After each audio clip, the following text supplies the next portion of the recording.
Former US President Barack Obama called for immediate action to stop what he described as the preventable starvation in Gaza amid the escalating humanitarian crisis in the Strip. Linking to a US media article, Obama said, while a lasting resolution to the crisis in Gaza must involve a return of all hostages and a cessation of Israel's military operations, these articles underscore the immediate need for action to be taken to prevent the travesty of innocent people dying of preventable starvation. Obama also asserted that aid must be permitted to reach the people in the Gaza Strip. There is no justification for keeping food and water away from civilian families. The World Health Organization too warned that the malnutrition rates are reaching alarming levels in Gaza, adding the deliberate blocking of aid was entirely preventable and had cost many lives. Out of the 74 recorded malnutrition-related deaths this year, 63 had occurred in July, including 24 children under 5, 1 child aged over 5, and 38 adults, it said.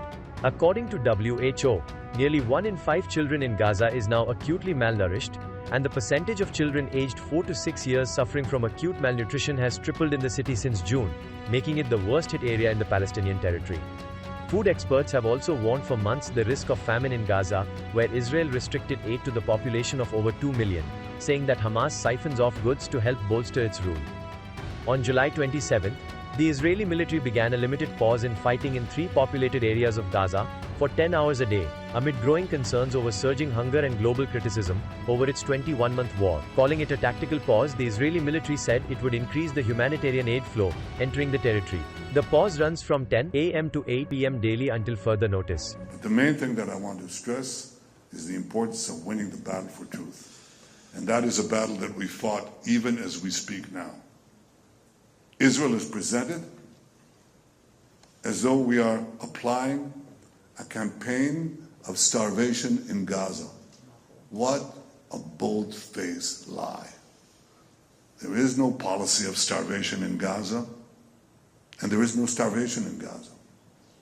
We enable humanitarian aid throughout the duration of the war to enter Gaza, otherwise there would be no Gazans.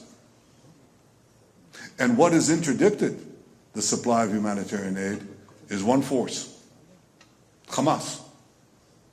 Again, the reversal of truth. Hamas robs, steals this humanitarian aid, and then accuses Israel of not supplying it. US President Trump, responding to reporters' questions about the images of starving children in Gaza, accused Hamas of diverting aid. When I see the children, and when I see, especially over the last couple of weeks, people are stealing the food, they're stealing the money for the food. They're stealing weapons, they're stealing everything, said Trump. It's a mess, that whole place is a mess. The Gaza Strip, you know, it was given many years ago so they could have peace. That didn't work out too well, he added. Network 18 decimates Times Internet with over 6 times more unique users on social media. Network 18, the undisputed leader of news networks, way ahead of the times.